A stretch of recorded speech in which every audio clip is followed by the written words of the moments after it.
हाय दोस्तों, मैं शराबी। मेरा मेरा नाम अमोल है।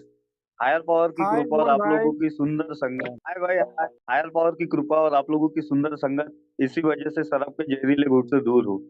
और सबसे पहले मैं कामिल भाई और हेल्पिंग हैंड ग्रुप का बहुत बहुत शुक्रगुजार हूँ, जिन्होंने मुझे मेरे अनुभव आप लोगों के साथ साझा करने का मौका दिया। मैं कुछ स्पीकर विकर नहीं हूँ और मैंने कोई अपना बहुत बहुमूल्य टाइम नहीं दिया। ये मेरे लिए जो आप लोगों ने जो किए, आप लोगों से मैं सीखा हूँ, वही यहाँ मैं अपने अनुभव साझा कर रहा हूँ। और मैं 4 सालों में बहुत कम बार शेयरिंग किया हूँ। 4 सालों में यानी ये मेरी 11वीं शेयरिंग होंगी। ये क्योंकि शेयरिंग मेरे को जमती भी नहीं और मैं ना नहीं बोल सकता। कामिल भाई का फ़ोन आया, बोले, "अमोल भाई" बोले, "शेयरिंग करना है" बोले, "मुंबई से, तो टॉपिक आप चुनो" बोले। मैं बोला, "सर दे दो, जो भी है।" तो मैंने हायर पर को इसलिए चुना क्योंकि मैं नास्तिक किस्म का आदमी था ए में आने के पहले, और अभी भी हल्का-सा हूँ, पर नास्तिक किस्म का यानी ऐसा कि मैं अपने आप को ही भगवान बोलता था। कोई भगवान-वगवान नहीं है, ऐसा-वैसा वो ज़माने भर के किंतु-विंतु विचार चलते थे। मैं यानी भगवान के यानी पत्थर में पत्थर का क्या देंगा, ऐसे लोगों की बहुत बहुत अवहेलना करता था। तो मैं फिर यहाँ ए में आया, तो ए में आया तो यानी शराब मेरा पीना चालू ही था, पर अपने आप को मैं शराबी मानने के लिए तैयार नहीं था। तो वामन भाई ने मेरे को ए में लाए। तो मेरा पहला ही 2018 में वो रामटेक में कन्वेंशन था।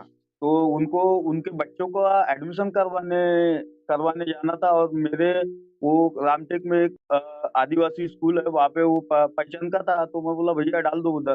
तो वो करते-करते मैं पहले स्कूल गया, फिर वहाँ से कन्वेंशन में गया। मेरी पहली ही मीटिंग कन्वेंशन की थी। यानी मैं ऐसा भाग्यशाली बेवड़ा हूँ जिसकी पहली मीटिंग लोगों की ऑनलाइन या ऐसी रहती, तो पर मेरी कन्वेंशन में हुई।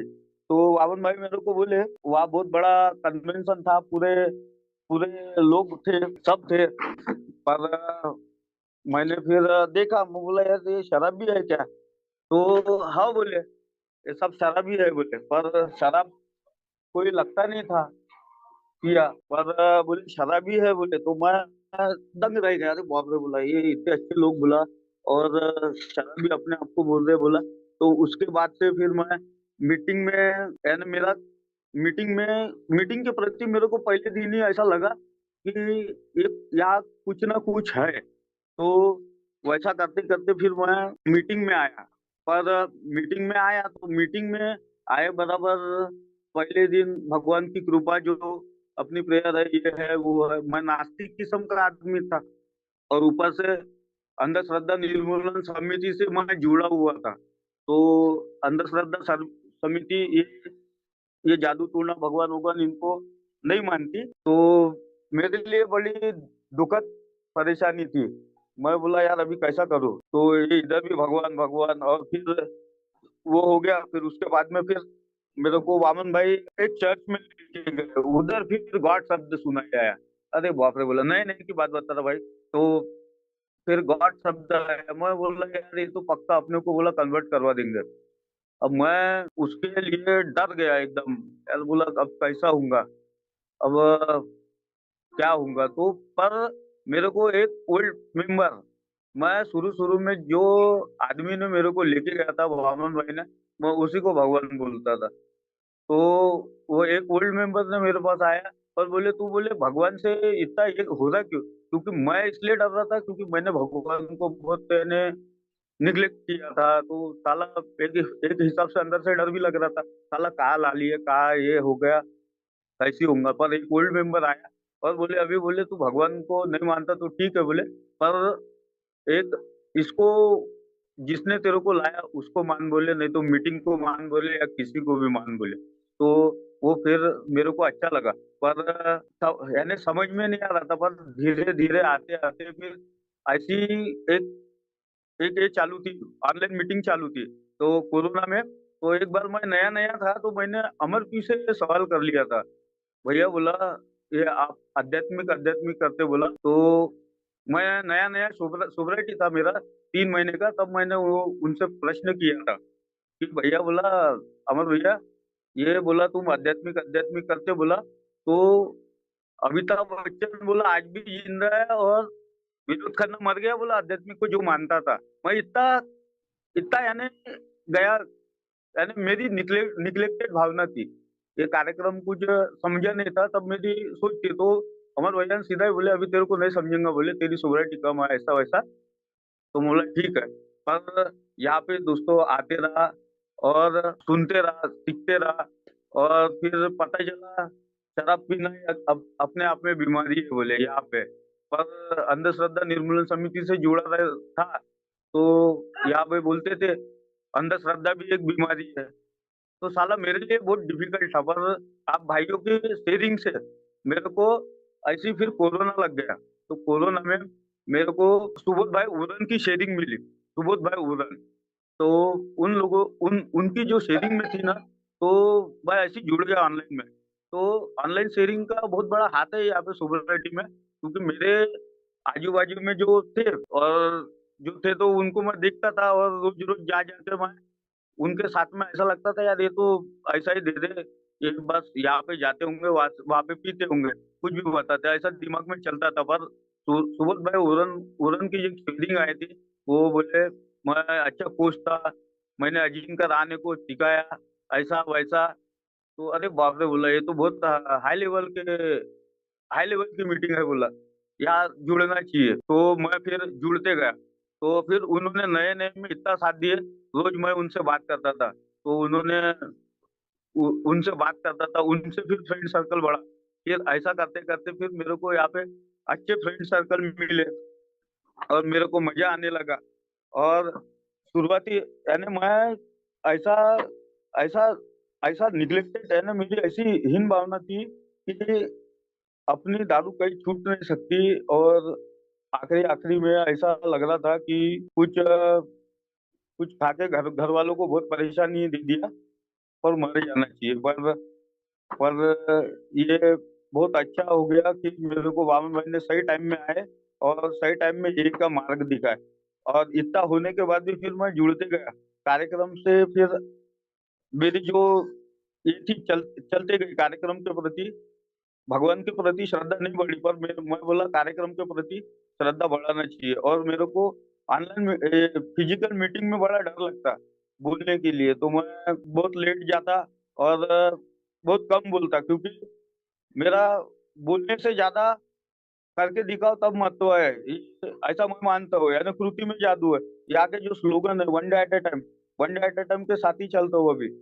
ज़्यादा ज़्यादा बात नहीं करना, पर काम करना और मेहनत करना। प्रदीप भाई ने बोले अभी, सब होऊँगा, प्रदीप भाई आपका जो है ना, सब होऊँगा। मैं भी एक टाइम में जब आया था, तब ऐसा ही आया था। तो नए-नए में आया मैं इधर, तो आए बराबर मैं फिर भगवान थोड़ा-सा हल्का-सा फिर चालू किया, तो मैं जैसा आया तो मेरे को सीधा मैं और मेरा एक दोस्त हम दोनों जन हमारे इधर जिंजर मोहल्ला के भट्टा में, वहाँ पे मैं चाय पीने गया। लोन के लिए वो डॉक्यूमेंट्स लेके गया और मेरे जेब में था मेरा आधार कार्ड, पैन कार्ड वगैरह। तो हम दोनों ने दिखाए, पर लोन उसका पास नहीं हुआ, साला मेरा लोन पास हो गया। अब मेरे को ऐसा लगा यार भगवान की इच्छा है, ये ले लो करके अपन। तो करके फिर मैंने 1,33,000 का सीधा बजाज फाइनेंस से लोन मेरे अकाउंट में आ गया। अब मैं बोला यार भगवान की इच्छा है। अब मैं बोला मेरा कैटरिंग का और डेकोरेशन का काम है, इसको बोला जो अपन डुबा दिए थे अभी इसको इससे अपन रिकंस्ट्रक्शन कर डालेंगे। पर वैसे टाइम में फिर और साला कोरोना लग गया। फिर और साला भगवान के ऊपर चिढ़ आ गई, क्योंकि मेरे हिसाब से अच्छा हो गया तो ठीक, नहीं तो फिर साला भगवान दोषी है। ये ऐसी मेरी भावना थी। तो फिर बोला कोरोना लग गया तो अभी बेकार, पर घर में माँ-बाप ने किराना दुकान खोल के रखे थे और वो चलाते थे, मैं सामान लाके देता था। तो फिर वहाँ से कोरोना लगने से फिर 1,33,000 मेरे अकाउंट में आ गए। अभी उनको मैं वापस भी नहीं कर सकता था, अभी कैसा करूँ? 2019-20 में फिर मैंने सीधा 30,000 की शक्कर भर दिया और धीरे-धीरे सामान भर दिया। ऐसा कर कर के मेरी मेरी गाड़ी पटरी पे आ गई। यानी मैं फिर डर रहा था कि इसलिए डर रहा था, डर की वजह से भी शराब नहीं पी रहा था, क्योंकि भैया बोला 5,936 रुपए की ईएमआई, अब कौन दिलाएगा, कौन देगा, अगर मैंने पी लिया तो फिर बोला ये तो साला बर्बादी का हो जाएगा। ऐसा वैसा विचार विचार करते रहा, पर अपनी बातें मैंने किसको शेयर नहीं किया। पर उतने में कुछ दिन की सोबरिटी के बाद में मेरे को एक फोन आया गजानन भाई का। गजानन भाई का फोन आया। गजानन भाई बोले अमल भाव बोले कुछ शेयरिंग करोगे क्या, बोले। तो मैं बोला यार ये अभी भगवान का है और नाम में भी भगवान गजानन है, बोला ये भी भगवान है, तो मैंने भगवान ये के मेंबर को ही मान लिया। मैं बोला ठीक है गजानन भाई शेयरिंग करता। तो मैंने उनको वही बताया जो मेरे अनुभव थे। और 10 मिनट की शेयरिंग थी सिर्फ मेरी वो वाली। और बहुत बढ़िया बोले, तो मेरे को इतना अच्छा लगा यार। बोला ये अपने बेवड़े को जो इज्जत और जो मान सम्मान यहाँ जो मिलता है ना, वो और कहीं नहीं मिलता। ऐसा करते करते फिर वो शेयरिंग वगैरह किया, कुछ दिन और निकले, फिर अच्छा हो गया। फिर मेरे मेरे ये मेरे साले की शादी थी, तो मेरे साले की शादी में गया। 2-3 साल, 2 ढाई साल की सोबरिटी रहने के बाद भी, तो मेरे साले की शादी में गया। वहां पे वहां पे सब बैठा था, अच्छा काम किया, अच्छा था, सब कुछ था। आखिरी के दिन साला पाहुनचार की मटन, वो मटन का काम रहता, मांडव झाड़नी बोलते उसको, तो वो था। तो वहां से मैं हट गया, तो मेरे साड़ा भाई बोलते चल वहां पे बैठ, अबे नहीं पीता तो कैसा, नहीं पीता तो ज्यादा साइना बन रहा है क्या साला। पर मीटिंग के मेरे को लोग याद आते थे, बोले कॉल टू द स्पॉन्सर, अगर कई जगह ऐसे फंसते हो तो कॉल कॉल टू स्पॉन्सर, नहीं तो किसी भी मेंबर को फोन करो। तो फिर ऐसा ही मैंने अजय भाई गोंदिया वाले को, गोंदिया की मेरी ससुराल है, तो गोंदिया में मैंने अजय भाई को फोन लगाया। अजय भाई बोला बस साला ऐसे ऐसी सिचुएशन में वो है, बैठा हूँ, बोला 5 साल भाई है और साथ में दारू पी रहे हो, साला बोल भी रहे थे कि नहीं पी रहा तो बैठ रहा ऐसा वैसा। तो अजय भाई ने जो उत्तर दिए वो मेरे दिमाग में आज भी घूमता है, क्योंकि मैंने उनको सही टाइम में फोन किया था। ये मेरे हायर पावर जो मैंने माना था मीटिंग को आपको, वो मेरा हायर पावर था अजय भाई मेरे मेरे लिए उस टाइम में। तो मैंने अजय भाई को फोन किया। अजय भाई बोले देख, बोले तेरे तेरे तो बोले 5 ही साल भाई है, बोले मेरे 8 साल भाई है, बोले पर मेरे ऊपर भी ऐसा प्रसंग आया था, बोले तो मैं वहां से भाग गया था, बोले अभी तेरे को बोले कोई भगवान भी नहीं बचा सकता, बोले एक तो भाग ले, नहीं तो फिर भाग जा। भाग ले यानी पी ले, उसको बोले भाग ले, और नहीं तो बोले भाग जा। तो दो ऑप्शन है, बोले तेरे ऊपर, तो तेरे को क्या करना है तू तू देख, बोले। तो मैं वहां से भाग गया, और मैं वहां से 2.5 साल के बाद में स्लिप होते होते बच गया। वो इसलिए बचा क्योंकि मैंने अजय भाई को फोन किया था, और यहाँ पे ऑनलाइन मीटिंग में ज्यादा रहता था, और फिजिकल मीटिंग में भी रहता था। और बाहर में जो रुकता उकता था और बातें बातें करता था, ये फेलोशिप में रहना बहुत जरूरी है। और आप जो सिखाएंगे वो कोई कोई स्कूल, कोई धर्म और कोई कोई कुछ नहीं सिखा सकता। ये ये मेरे को पता हो गया था। फिर मैं वो वहां से तो बच गया। फिर मैं वो अभय भाई पनवेल, इनका आते रहो ग्रुप, इनसे इनसे इनसे फिर डिस्कस होती थी। और महेंद्र भाई, ये फिर डॉक्टर वैभव, इनके जब शेयरिंग सुनता था तो दिमाग खिल जाता था। और आज भी ऐसा लगता कि इन लोगों को सुनूं, और इनके इनके इस पे चलूं। ऐसा करते करते फिर हमारा हमारा हमारे नागपुर के एक शेरर है दिलीप भाई की जब सुनता था तो ऐसे कान खड़े हो जाते थे, यानी ऐसा लगता था कि सुनते ही रहो इनको, क्योंकि मुर्दे में जान फूकने का आज भी उनका उनकी शेयरिंग याद है। मुर्दे को जान फूकने का मादा सिर्फ अल्कोहलिक एनोनिमस में है। तो प्रदीप भाई आपको यानी अल्कोहलिक एनोनिमस वो एक संस्था है जो मुर्दे को जान फूक देती है। मरे मुर्दे में जान फूकने का काम अल्कोहलिक एनोनिमस करता। कोई भगवान नहीं कर सकता, कोई ये नहीं कर सकता, सिर्फ अपना अल्कोहलिक एनोनिमस कर सकता है। ये आप लोगों के वजह से मेरे को समझ में आया कि भैया यहाँ आते रहे, आते रहेगा तो अच्छा रहेगा। और यहाँ आते आते फिर एक एक फिर ऐसा आते आते मेरे को लगा अभी सब बढ़िया हो रहा, अभी घर में भी सुख शांति आ रही। नहीं तो एक जमाना था बोला कि घर में मैंने निस्ते खून के आंसू रुलाया था। वो माँ भी खुश, बाप भी खुश, बच्चे भी खुश। मैं मेरा मेरा बच्चा संदीपानी स्कूल में पढ़ता था। मैं शराबी दिनों की बातें बता रहा।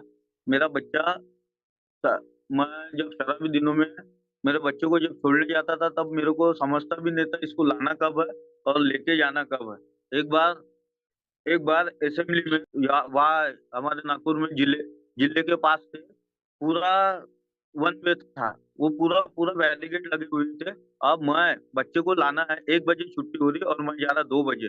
जो जो वहाँ से मैंने केपी ये अपना केपी ग्राउंड से जो सिग्नल तोड़ा आरबीआई चौक से, तो सीधा मेरे को जिले में जाना था। वो वहाँ से मैं जा नहीं सकता था, फिर भी मैं चले गया वहाँ से। तो ये यहाँ से फ़ोन लगाए, इधर के पुलिस वाले ने वो रेड पल्सर पे बोले लड़का जा रहा, बोले 2 जन, उनको पकड़ो बोले। तो मेरे को वहाँ पे जिले के पास में पकड़े और वहाँ से स्कूल थी 5 मिनट के इधर। तो बोले लाइसेंस कहाँ है? मैं बोला लाइसेंस वाइसेंस नहीं, पीके है क्या? मैं बोला हाँ, बोला पीके तू। बोले ये मेरे पीछे वाला वो भी बहुत पीके था। बोले गाड़ी यहाँ पे लगाओ बोले। अब मैं बोला बच्चे को लाना है सर, उनके हाथ पैर जोड़ा, बच्चे को लाना है सर बोला। मेरे को छोड़ो बोला, बच्चे को लाता बोला। तो नहीं नहीं बोले वैसा नहीं। पर वो उसको क्या हुआ मालूम नहीं। बोले मेरे साथ में जो पीछे बैठा था ना उसको रखा और मेरी गाड़ी भी रखा और मेरे को जाने दिया। तो मैं फिर मेरे बच्चों के स्कूल में गया संदीपानी और उसको लाया वहां से। तो देखता तो मेरी गाड़ी भी गायब और वो जो साला मेरे साथ में जो पीछे वाला मेरा दोस्त मानता था वो भी गायब। अब बोला गाड़ी कहाँ है? वहां पे फिर पुलिस वाले को बोला, सर बोला यहाँ से गाड़ी कहाँ गई? बोले जा बोले मीठानीम दरगाह में जमा हो गई बोले। तो बेचारा मैं मेरे बच्चे को लेकर, वो तब वो चौथी क्लास में था, वो उसको उसको पकड़ के वो वहां पे गया मैं मीठानीम दरगाह के आरटीओ ऑफिस में और बड़े साहब से मिला। तो बड़े साहब ने भी क्या बोला बच्चे के कन्ने देख के, अबे बोले कोणत्या माणसाची गाडी पकडता बी म्हणा द्या म्हणे आणले लवकर। तो मैं वहां से निकल गया। तो मैं बोला यार ये कुछ ना कुछ है। फिर वहां से मैं अपनी गाड़ी लिया और आ गया। ऐसे ऐसे मैंने हथकंडे किया हूँ और बहुत यानी बहुत बेकार कंडीशन थी शराब पीने के पहले। तो वो हो गया। फिर उसके बाद में मेरे को वो यानी नशे में मैं अपने दोस्तों के साथ वहाँ गर्जना बियर बार में वहाँ मेरे को जब पहला पहला पॉम्पलेट मिला था, साला मैं उल्टी खोपड़ी का भगवान को नहीं मानने वाला और उल्टा च आदमी। तो मैंने प्रश्न भी साले उल्टे पढ़ा। ए में आने के बाद पहले दिन अपने को जो पॉम्पलेट देते वहाँ पे लिखते पहला प्रश्न, दूसरा, तीसरा ऐसा 20। तो साला मैंने डायरेक्ट 20वां प्रश्न पूछ पढ़ा। बोले आप शराब की वजह से जेल में गए या पुलिस की कार्रवाई हुई है? तो मैं बोला तो मुझे ये 20वां प्रश्न लागू, जबकि ये ऊपर से लागू होते और साला मेरे को नीचे से लागू होते थे। मैं ऐसा उल्टी खोपड़ी का आदमी। तो उसको उसको टिक मार मारा। मैं बोला हाँ यार बोला ये तो मैं चांदनी बार में तब तब वो मेरे को तुरंत सीन याद आ गया। मैं चांदनी बार में गया था वहां पे रात के पहले काउंटर या यहाँ पे टेबल में बैठ के हम तीन दोस्तों ने टेबल में बैठ के हम तीन दोस्तों ने 1500 रुपए की दारू पी है और फिर उसमें से 1400 बिल हो गया। 100 रुपए की मैंने ज्यादा पी लिया। तो साला मेरे दो दोस्त बोले तूने 100 रुपए क्या किया? बोला मैंने पी लिया। बोले हम कहाँ गए? तो साला और निकालो 200 रुपए। वो चक्कर में हमने और 800 रुपए की दारू वहाँ ज्यादा पी लिए काउंटर पे। तो साला लुच्चा ही हो गया। वो बार बंद हो गया तब तक 12:30 बज गए थे। तो मैंने मेरे दोस्त के कंधे पे हाथ डाला। वो बोले भी रहा था बार मालिक कि बेटा यहाँ से निकल जाओ बोले, बाहर से गली है, गली से जाओ। तो मैं होशियार किस्म का आदमी, जहाँ से आएंगे वहीं से जाएंगे ऐसा बोला और मेरे दोस्त को बोला मार लात मैं हूँ। जबकि तो उसने शटर को लात मारा, जैसी लात मारा वैसी वहाँ का बाउंसर और वेटर फेटर सब एक हो गए और सबको दोनों को छूटा और मैं साला भाग गया वहां से। अब वो चक्कर में एक चपड़ गया और हम दो भाग गए। तो उसको रात भर वहां पे लेके गए मेडिकल में। मेडिकल से मुलायना ये वगैरह करे मेडिकल उसका। फिर सवेरे फोन आया, बोले जल्दी आओ। तो मैं एक लीडर को लेके गया, 5000 रुपये दे दिया। मैं बोला हो गया यहाँ से काम, यहाँ से काम हो गया। बोला 5000 दे दिए अपन ने। अभी बोला इधर अपना कोई होगा नहीं। पर वो साला हो गया उल्टा। साल तक कुछ हुआ नहीं। पर 6 साल के बाद में उसका समन आया। समन में हम कुछ गए नहीं, वो भी नहीं गया, मैं भी नहीं गया, कुछ हुआ ही नहीं। तो सीधा मेरे घर पे आए, और घर पे मैं मिला तो पुलिस वाले बोले, भैया बोले तुम्हारा नाम क्या है? मुला मोल। बोले बैठो, बोले तुम चलो, बोले। तो मेरे काकू वगैरह थी, मेरे काकू बोले नहीं नहीं, मैंने इसको मत लेके जाओ, या लेके को घेऊन जाओ मैंने। अब मेरे को इतना बोले कि भैया बस अभी अभी 5 मिनट वहां पे लेके जाना है और छोड़ना है, बस 5 मिनट का काम है। तो मैं वहां जब गया, तो वहां गया, फिर वहां से आधा एक घंटा और हो गया। फिर मैं बोला अभी कैसा? फिर वहां से फोन लगा मेरी ताई को जो पुलिस में है, तो वो आई बेचारी उठते इससे, और रोते रोते फिर वो सर से बात किए, बोले साहब इनले सोडून द्या ऐसा वगैरह। तो वो पुलिस वाला क्या बोले, भैया बोले ताई बोले हम अपन दोनों एक ही डिपार्टमेंट के आदमी हैं बोले, पर ये तेरे भाई के साथ में जो आरोपी है बोले, वो भी वो भी बोले उसकी बीवी पुलिस में है, छोड़ना पड़ेगा बोले। तो वो चक्कर में ये नहीं छूट सकता बोले, जिले से देखो बोले। तो फिर बेचारे मेरी माँ, ये ऐसी बांध बूंद के इतने अच्छे घर का, माँ बाप ने कभी झगड़ा नहीं किए, और पिताजी का नाम पूरा रिश्तेदारी में अच्छा थे भैया, वो आदमी है। तो मेरा नाम ऐसा मिट्टी में मिलाया करके मेरा बाप मेरे सामने रो रहा था, मेरे माँ मैं सब हम ऐसे रोए, और सीधा सेंट्रल जेल पास कर दिए, 3 दिन काट के आ गया था। अरे बाप रे, फिर भी साला घमंड ऐसा, अरे बाप रे। बताओ, ये इतनी खतरनाक बीमारी है कि आदमी आदमी कबूल नहीं कर सकता। मैं मानता ही नहीं था, पर मेरे को, मैं ऐसे आते आते फिर मेरे को अपने अपने भाई रविकांत भाई ने एक शेयरिंग में किए थे ऑनलाइन मैच। रविकांत भाई मुंबई के है लगता, अभी वो नागपुर में आए थे हमारे मिनी कन्वेंशन में। तो रविकांत भाई ने एक शेयरिंग किए थे, भाव बोले मैं इतने पहाड़ी के ऊपर से, मैं इतना फुल टाइट रहने के बाद आड़ी मोड़ी रास्ते से जो बच के निकला बोले, तो वो मालूम नहीं बोले कौन सा भगवान था, क्या था, हायर पावर था, मैं कैसी क्या बच्चा बोले, वो मेरे को नहीं मालूम बोले। तब जाके भैया 4 साल लगे मेरे को हायर पावर को मानने के लिए। तब मैंने बोला भैया कुछ ना कुछ एक अदृश्य शक्ति है, हायर पावर है, वो उसको माने बिना, और कार्यक्रम भी बोलता उसको माने बिना काम नहीं होगा। तो हायर पावर के संपर्क में रहता हूँ, स्टेप वर्क लेने की कोशिश करूंगा। और ये में जो सेवा देते हैं कामिल भाई और क्रिस्टोफर भाई और शेषराज भाई, हमारे नागपुर के शेषराज भाई, ये इन लोगों का सेवा देने का काम मेरे को बड़ा अच्छा लगता। तो मेरे को भी ऐसा लगा यार भैया अपन ने भी सेवा देना चाहिए, ये में आना चाहिए। तो ऐसे ही मैं फिर काम करता था इसका, मंडप का और कैटरस का। तो मैंने 4 साल के बाद मैं बोला यार इन लोग आ रहे अपने ये मेंबर, ये भाई अपने नागपुर में। मैं बोला यार, बोला भाव, बोला मुकेश भाव वगैरह इनको, बोला मैं कैटरिंग का काम करूंगा। तो एक लोगों ने सबने कोटेशन वगैरह लाए, और फिर एक का कोटेशन था 1,80,000, 1,40,000, ऐसे कोटेशन कोटेशन दिए। तो मेरे को मालूम था काम कितने में होगा क्या नहीं।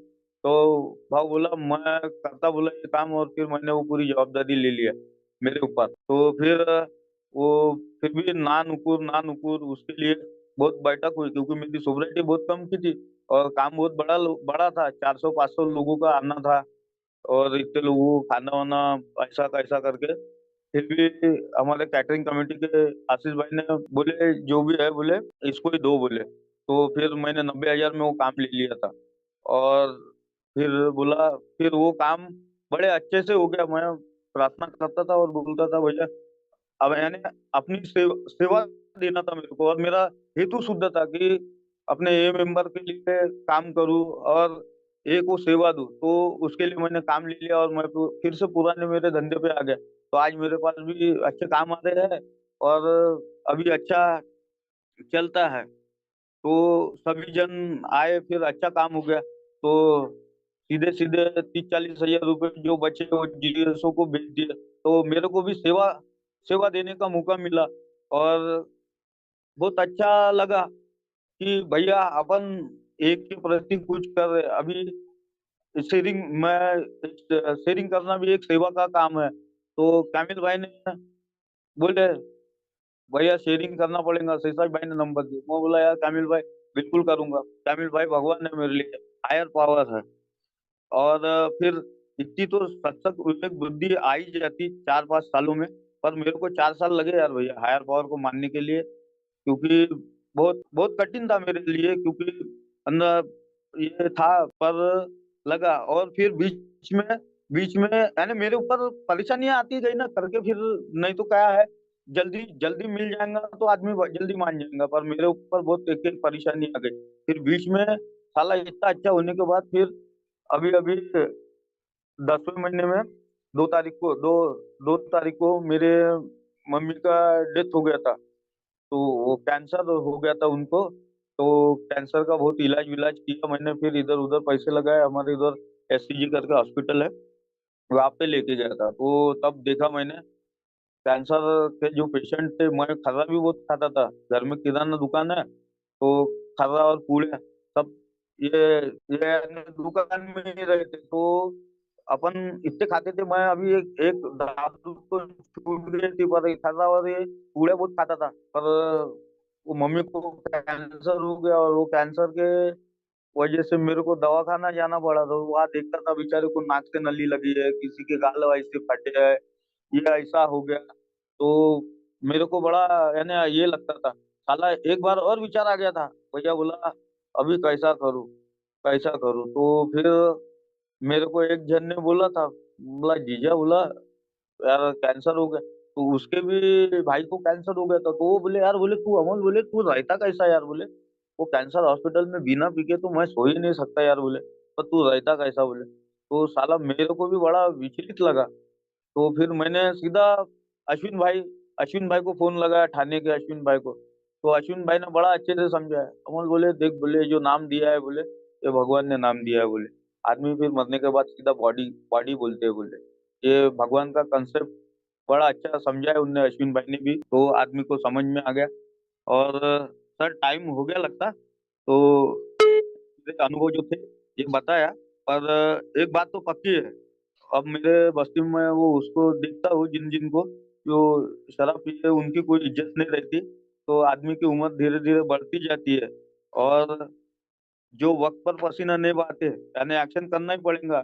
Action is the magic word. जो वक्त पर पसीना नहीं बहाते, बाद में आंसू बहाते हैं। ये मेरे भगवान ने, हायर पावर ने मेरे को दिलो दिमाग में डाल दिया। तो मेरे को मेहनत करना पड़ेगा। और ये के सीधे साधे मार्ग पे चलना पड़ेगा। यहाँ के मार्ग बड़े सीधे साधे हैं। One day at A time के हिसाब से चलो, तो एक एक दिन के हिसाब से चलो तो चलते रहता। और वर्तमान में जीता हूँ। अभी पहले मैं चिंता करता था कैसा होऊंगा क्या होऊंगा, पर अभी वर्तमान में जीता हूँ। और एक एक दिन के हिसाब से कार्यक्रम में चलता हूँ। आज सवेरे मीटिंग में गया था, बड़ा अच्छा सुंदर एक वाक्य बोला। एक 25 साल सोबर आदमी है, और एक 28 साल सोबर आदमी है, और एक 7 साल सोबर आदमी है। ये तीनों की बात चल रही थी, बोले आज एक मेंबर ने अच्छी बात बोला। ये तीनों चारों की बात चल रही थी। तो और 1 साल वाले आदमी की बात चल रही थी, यानी एक 25, 28, 7 और 1 साल। तो चारों जन बैठे बोले, और सबने पूछे बोले तू कितने साल सोबर है, तू कितने साल, सबने बताया बोले। तो फिर 28 साल वाले ने पूछा बोलते कि आज तू सवेरे कितने बजे उठा। तो तीनों जन ने बोले, किसी ने 6, किसी ने 7, और 1 साल वाले ने बोला बोलते कि मैं 5।